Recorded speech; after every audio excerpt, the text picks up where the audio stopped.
Hey gang, it's Outdoors. Hope you're all doing well. This fine Sunday day. I'm telling you, a little chilly out there today. Boy, that wind's cutting into me. So thought I'd come down, and I'm starting to get a lot of questions about calls and when to call, what to call, and stuff. If you listen on Turkey Talk Radio, which is right there, I'll lighten that up a little bit more there for you.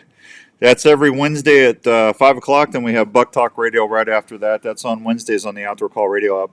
We're always going to be talking from here on in about turkey calls and just a little different techniques.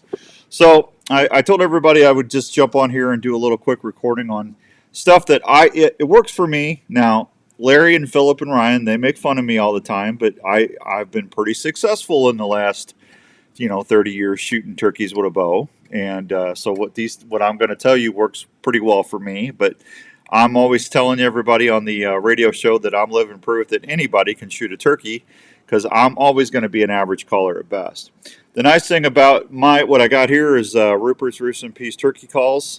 They can even take an average caller like myself and help you become a little more successful in the fields. Matter of fact, I had Philip on the show yesterday, and he said that I do a call called a kooky coo.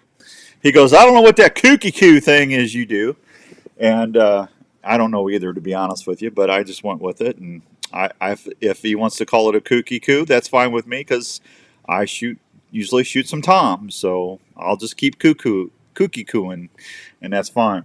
So I got a glass Rupert's here. This is one of my favorites that I used last year. Look at that right there. Todd, I guess, made that in 2021. I like that call. I like having that. I get certain calls that are favorites of mine. What I try to like to do is I listen to what the hens are doing, and then I go from there. So in the morning, if I start hearing those hens start waking up, I'll let them know I'm there. I'll just do some soft calls.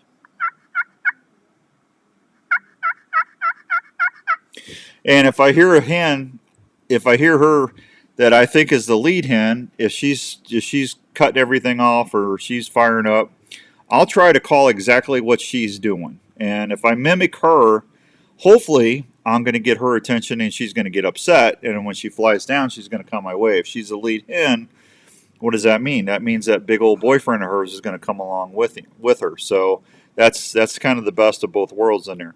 Real quick, if you try to set up between where they're roosting and where they're going to go feed, you don't have to do a lot of calling. Your odds of increasing of an opportunity are going to be better if you can get into that kind of situation. So, but like I said, don't be afraid of making a bad call. I primarily use a pot call, or I'll use a box call. I've got the new one that Todd came out with. It's called the Little Chrissy. I know it says Little Sissy on there, but I call it the Little Chrissy. That's Todd's significant other, and she's a sweetie.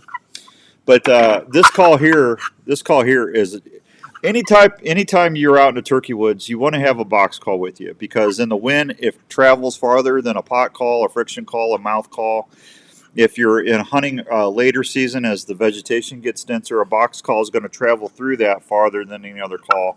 And a box call is pretty easy to run.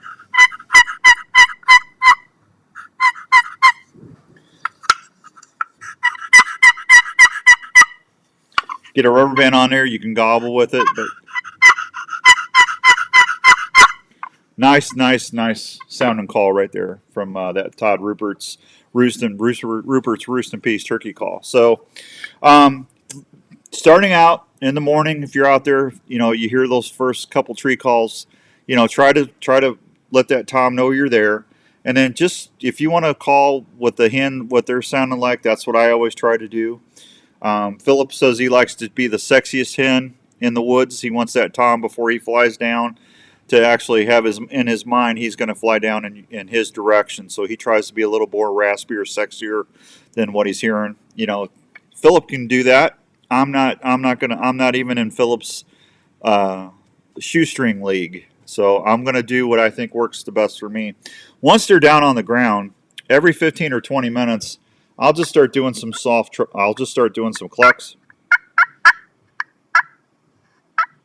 Throw some yelps in there.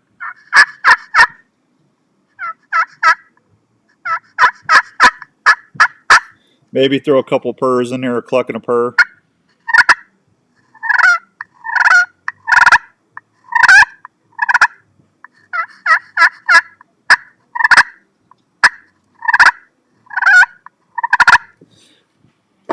Slate is probably my favorite surface because I can purr way better on a slate call.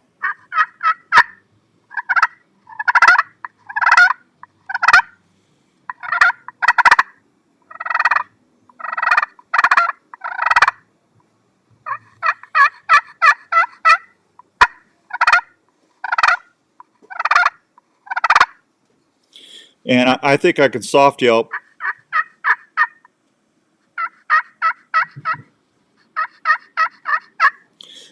as good or better on with a glass than I with a slate. That's a Rupert's slate. Now he also makes one that's got really nice. That's still in the package here. It's called the Over and Under. So you have two surfaces. You got the one on the front, and you got the surface on the back. That's one of my favorite calls too. I left it in the packaging so I could tell you. The one thing about Roop's calls is he actually matches the striker to the call when he makes them. So that's one thing I can tell you. You want to make sure that you keep your strikers marked. So like right here, that's actually marked slate for my slate call. So when I go back to my slate surface, and I don't even know if I conditioned that, to be honest with you, but I'll just go back to where I was. But I just really, really like the sound of that call.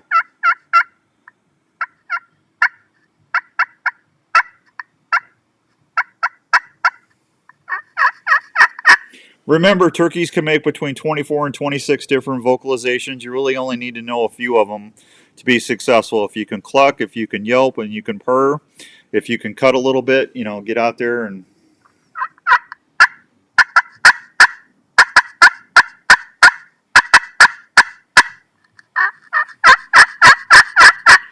get a soft yelp, get an excited yelp.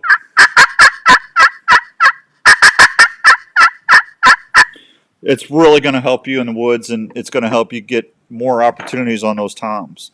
So there you go. I want to keep this short and sweet again. Never going to be a world-class caller. Anybody calling for a competition never has to worry about hearing my name in the lineup. But like I said, I've got 95 toms under my belt with my bow, and over the years doing the TV shows, and I'm hoping to get 100 this year. That's my goal anyway, because I'll be hunting Iowa, Kansas, Pennsylvania, and maybe Missouri. So I'm hoping I get 100 this year. But whatever you do, just get out there, have fun, enjoy yourself. Take somebody with you that's never hunted before. Get a good quality call that you can afford and that you got confidence in. Rupert's Roost and Peace turkey calls made in Pennsylvania. And I tell you what, even a guy that makes the kooky coo call, as Philip likes to say, we're going to hear more about the hootie hoo and the kooky coo. But Rupert's Roost and Peace turkey calls even help somebody like an average caller like me be more successful. Hey, if you got more questions, just let me know. Otherwise, I'll talk to you soon. I'm going to be on the radio tonight, 7 o'clock on the Big 550 down in St. Louis. And I'm sure we'll talk a little turkey then. Until next time, God bless you. And hopefully I'll talk to you soon. Get out there and stay warm. See you, everybody. Have a wonderful, wonderful day.